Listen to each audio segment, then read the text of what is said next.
So you're about to hear a professional poet. Oh, You're about to see a professional performance, and she is using multimedia. I can't do it any other way, can I? No, you cannot.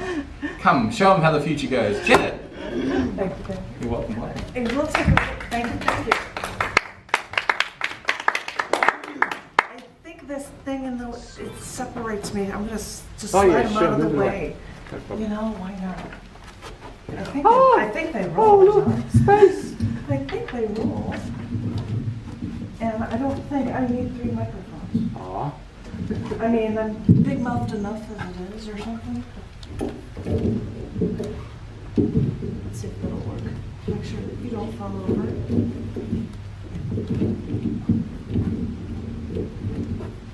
How do I forget? A lot of stuff, sorry.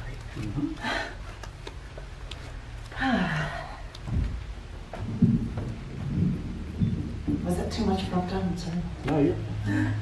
Hi. Hello. I just wanted to bring things so I can see you guys or something. So, first things first, I might have to ask my handy-dandy host here if he would pass out chat books. Happy to. Because I have a few. Excellent. And Wonderful. so, and I decided to call it She is that. amazing. You How are much time do you amazing. put into these? She does. Far too much. Gorgeous, gorgeous. Thank you. Thank you, Dan. Wonderful. No problem.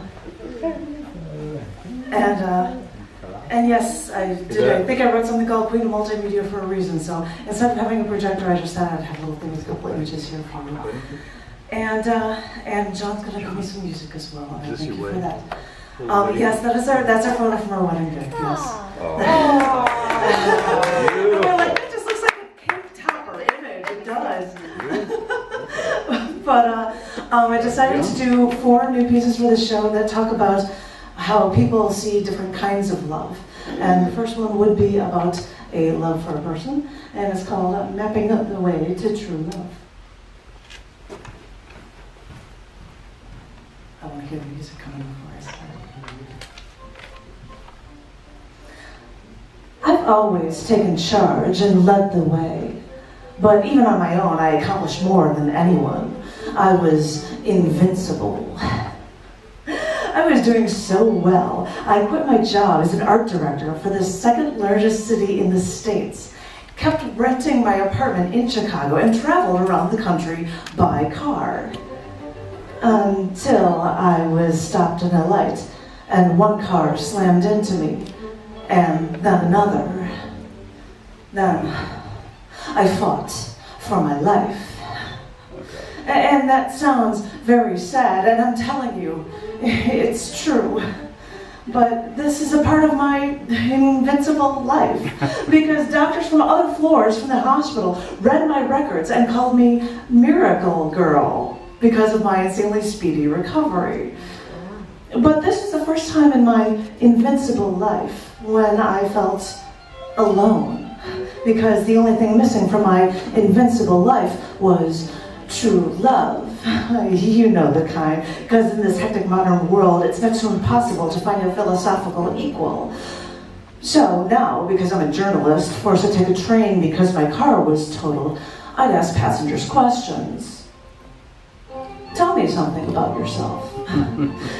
Because my life was almost taken away, I just wanted to learn everything about life I could. Let me at least vicariously live. Tell me something about yourself. And one man answered in the cold of January while I kept myself covered in a coat, hat, scarf, gloves. He asked me what book I was currently reading. I said a philosopher's name. He said he knew their writing, and he read their novels, and he named some of the nonfiction books, and then he even explained that he read the lexicon of their philosophy. I stopped him. You're telling me you read a dictionary? And he said yes, and that information comes quite in handy in his life. And on our first date, we talked philosophy more than half of the night. And when we weren't asking each other vague, tell me about yourself questions. And though we had only known each other for 2 weeks, when Valentine's Day came, he decided to give me an expansive map of the United States because I had just traveled it. He carried this large tube to his work on Valentine's Day. A coworker saw it, inquired. When he said he was giving his girl a map for Valentine's Day, the guy laughed. "Oh, she'll hate that. Where my chocolate and candies and flowers," he said. But when I got that map, I asked if it was okay if I kept it curled up until we had a home for it. When I look up in my office, I see that map framed on my wall. And when I walk out of my office, I see a wall displaying his guitars. He likes that I wanted to display his music, and he likes that I am a creative person with an engineering side, and he is an engineering person with a creative side. But that shouldn't surprise him, and it shouldn't surprise him that we were engaged 4 times longer than we actually dated. Yes, our dating was accelerated because not many people talk philosophy on their first date, and not many people realize, even before they start dating, that they can't be without the other. Because now that we found each other, we want to lock hands and scour those maps because we want to see every part of the world together. Because when you get to this point, celebrating alone isn't celebrating, and being alone isn't living unless you're ever with the one you truly love.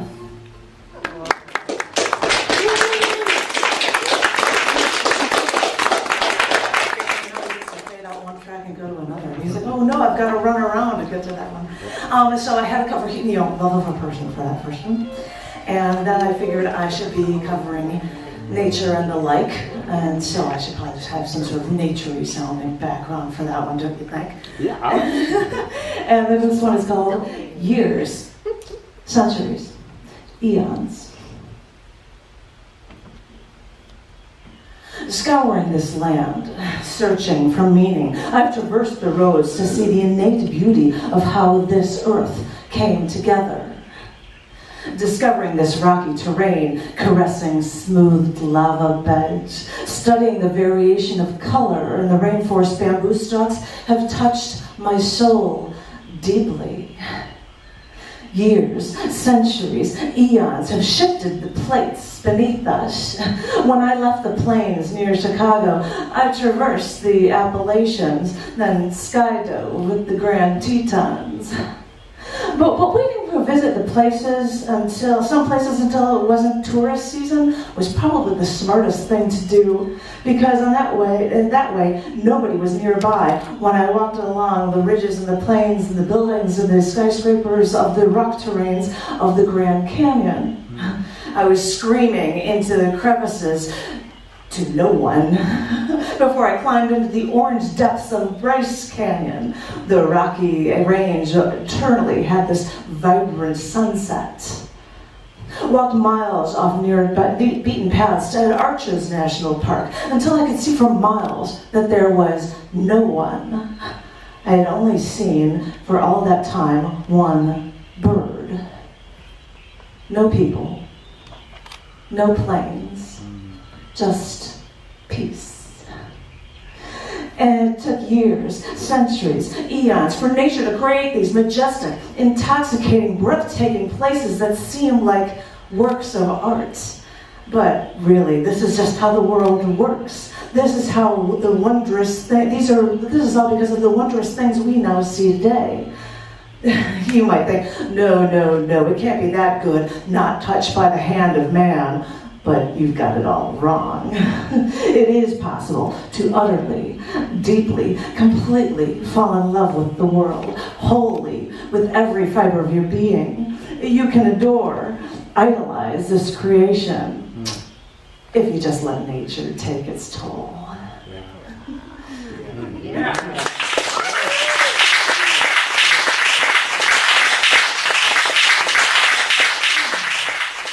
Since I talked about how awesome things are on Earth, I might as well talk about how interstellarly they need to be awesome as well. This one is called Zenith of the Night Sky. Once we were sitting outside, looking at the night sky, there were no towns around us for over 40 miles, and there was not a single cloud in the sky. It was truly amazing. You could see the Milky Way very clearly, and you could easily see many constellations. I have never seen that many stars in my life. After staring at the zenith of the night sky for a while, somebody finally spoke. Looking up at these stars, doesn't it make you feel so insignificant? My eyes must have been saucers looking up at the night sky with a grin that I couldn't remove from my face.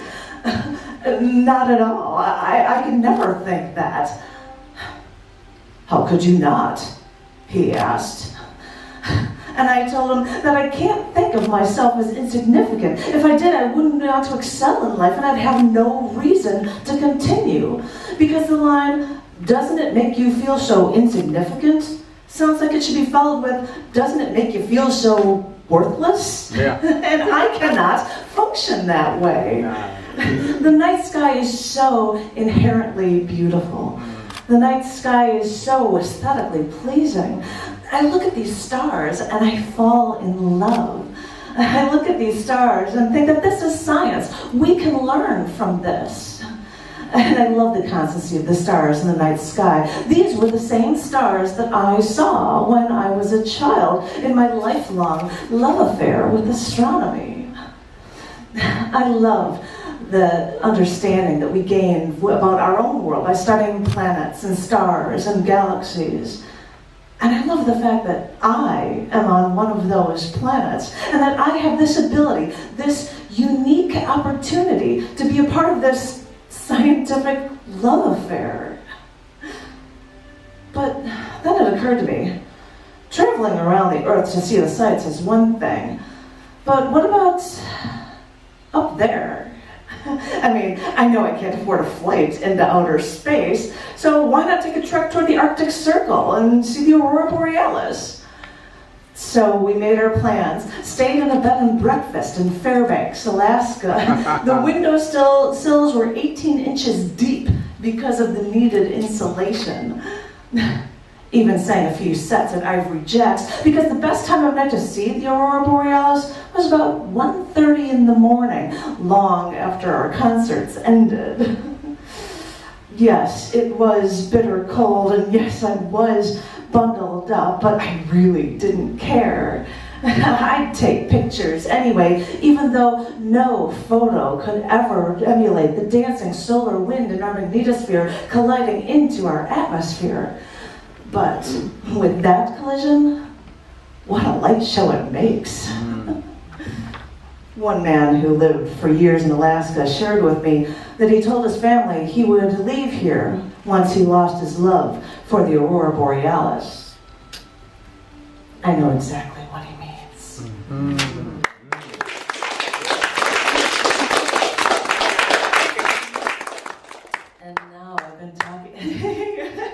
And now we've been talking about objects. We should actually talk about ideas or philosophies for this last piece. Thank you very much.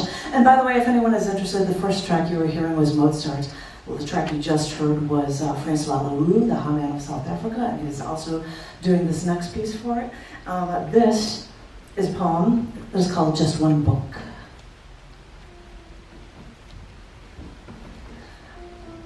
I wore my older sister's communion veil, playing dress-up in my imaginary wedding.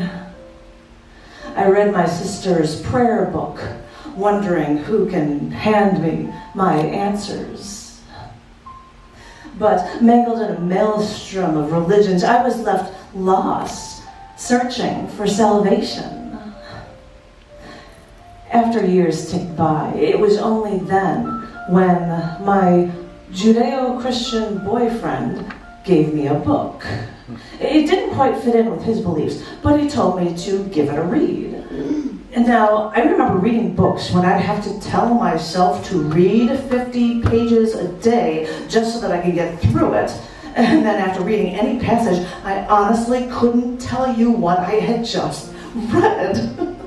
But this book, this one actual book, I couldn't even put it down. This one book was like no other. It spoke to me philosophically, and it managed to show me how to live. You don't think that a book could do so much, and you could get so much from just one book, and it's true. Afterward, I swooped up as much as I could get for reading on the subject, but it still stuns me that this one book could put me on a track to how to think through life. Because suddenly all my reasoning made sense. With this one book, I learned how to fit the pieces together, and suddenly my life made sense. I didn't think that just one book could do that to a person, but I am a living testament to the message, and like I'm placing my hand on a Bible, I will swear to this day that just the right book, in just the right hands, of just the right minds, can really give the world clarity and transform everything perfectly.